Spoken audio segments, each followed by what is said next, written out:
নমস্কার, দেখছেন ডিজিটাল খবরিলাল এবং আমি খবরিলাল পায়েল। বিনোদনের খবর জুড়ে এখন যেই খবর রয়েছে যে এই চলতি বছরের মার্চ মাসেই কিন্তু শুরু হতে চলেছে রামায়ণের শুটিং। সেই রামায়ণ যা নিতেশ তিওয়ারি দ্বারা পরিচালিত হতে চলেছে। রামায়ণের গল্প নিয়ে বলিউডে এই মুভি প্রথম নয়, এর আগেই কিছুদিন আগেই এসেছিল আদিপুরুষ, যা নিয়ে তো বহুল চর্চা হয়েছে। প্রশংসার চেয়ে বলতে গেলে কিন্তু দুর্নাম বেশি হয়েছে, কারণ এই ছবির যেই ডায়লগ থেকে শুরু করে যেই বিভিন্ন ধরনের সিনস এখানে দেখানো হয়েছে তা কিন্তু পছন্দ হয়নি ভারতীয় নাগরিকদের। তো সেক্ষেত্রে এই ছবি যত বাজেট নিয়ে নেমেছিল ততটা ব্যবসা কিন্তু করতে পারেনি, উল্টে বরং সমালোচনা নিয়ে গেছে ভুরি ভুরি। তো এবার পালা আরেকটি রামায়ণ দেখার, যা পরিচালিত হতে চলেছে নিতেশ তিওয়ারির হাত ধরে। এবং এই রামায়ণ নিয়ে জল্পনা কিন্তু বরাবরই ছিল যে কে হতে চলেছে রাম এবং মাতা সীতা, কাদেরকে আমরা দেখতে চলেছি এই চরিত্রে। সেদিক দিয়ে রাম যিনি হতে চলেছেন রণবীর কাপুর, এই খবরটি আমরা আপনাদেরকে আগেও দিয়েছিলাম। শুনলে অবাক হবেন, কারণ আমরা এতদিন অবধি জেনে এসেছিলাম যে জানকী অর্থাৎ মাতা সীতার চরিত্রে থাকতে চলেছে সাউথের সেই সিম্পল লুকের সেই সুন্দরী অভিনেত্রী সাই পল্লবী। কিন্তু বর্তমানে যেই খবর শোনা যাচ্ছে তা শুনলে হয়তো কিছুটা নয় অনেকটাই চমকাবেন, কারণ সাই পল্লবীকে রিপ্লেস করলো বলিউডেরই একজন অভিনেত্রী এবং তিনি একজন স্টার কিড। হ্যাঁ, একদমই। যেখানে সাই পল্লবীর লুকের দিওয়ানা সাউথ ইন্ডাস্ট্রি থেকে শুরু করে সারা ভারতের জনতা, সেখানে তাকে রিপ্লেস করে এই যে মাতা সীতার চরিত্রে আসতে চলেছেন একজন স্টার কিড। কে তিনি সেটা তো জানাবোই, তার আগে বলে রাখি রামায়ণে বিভিন্ন চরিত্রে কারা থাকছে সেই নিয়ে একটি প্রতিবেদন প্রকাশ হয়েছে এবং সেখানে যেটা জানা গেছে, রামের চরিত্রে তো থাকছেন রণবীর কাপুর এবং রাবণের চরিত্রে থাকছেন কেজিএফ স্টার অর্থাৎ ইয়াশ, এবং হনুমানের চরিত্রে আমরা দেখতে পাচ্ছি সানি দেওলকে। আর এও শোনা যাচ্ছে যে বিভীষণ হতে পারেন বিজয় সেতুপতি।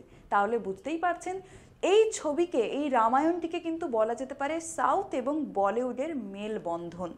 কিছুদিন আগে অবধি যেখানে সাউথ ইন্ডাস্ট্রিকে সম্পূর্ণভাবে কিন্তু আলাদা করা হতো বলিউড থেকে, এখন দেখা যাচ্ছে দুটি ইন্ডাস্ট্রি কিন্তু মিলে কাজ করছেন যাতে পুরো ইন্ডিয়ান ফিল্মকে একটি ভালো মাত্রায় পৌঁছানো যায়।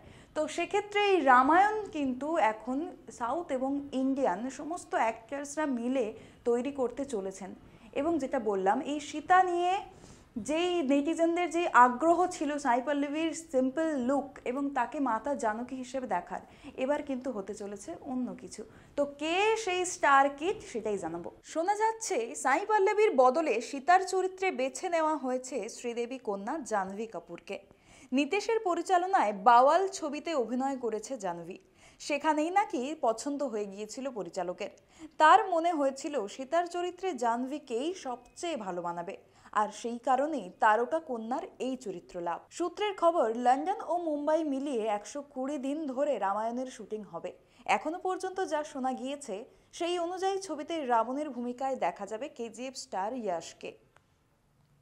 সাই পল্লবীকে সরিয়ে নাকি জাহ্নবী কাপুর, ব্যাপারটা কি মেনে নিতে পারছেন আপনারা? আমি তো প্রথমে তো অবাক হয়েই ছিলাম যে সাই পল্লবীকে সরিয়ে এমন কাউকে আনা উচিত ছিল যাকে কিন্তু অ্যাপ্রোপ্রিয়েট মানাবে সীতা। যদিও নিতেশ তিওয়ারি মনে করেন যে সীতার চরিত্রে জাহ্নবী কাপুর ছাড়া নাকি কাউকেই ভালো লাগবে না।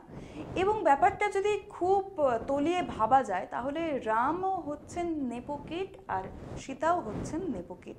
তো কোনোভাবে কি নেপোটিজম ব্যাপারটাকে আবার তুলে আনা হচ্ছে বলিউডে, এবং যেখানে সাউথ ইন্ডাস্ট্রির কিছুজনকে রেখে ব্যাপারটাকে কি একটু ধামাচাপা টাইপের দেওয়ার চেষ্টা হচ্ছে। সুশান্ত সিং রাজপুতের মৃত্যুর পর বলিউডে যেই নেপোটিজম নিয়ে ঝড় উঠেছিল, তারপরেই কিন্তু প্রায় বলতে গেলে থমকে গেছে অনেকের কেরিয়ার। এবং সেখানে যারা আবারও কিন্তু উঠে আসার চেষ্টা করছে, যেমন দ্য আর্চিস দিয়ে সুহানা খান থেকে শুরু করে আগস্তা নন্দা, তারা উঠে আসার চেষ্টা করলো, কিন্তু তাদেরকে অ্যাকসেপ্ট করতে পারলো না নেটপাড়া। কিন্তু আবারও কি এই রামায়ণের হাত ধরে সেই নেপোটিজম কনসেপ্ট উঠে আসার চেষ্টা করছে?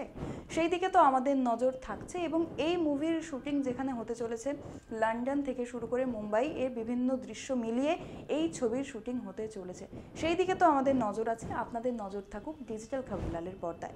খবর আপনাদের, নজর আমাদের।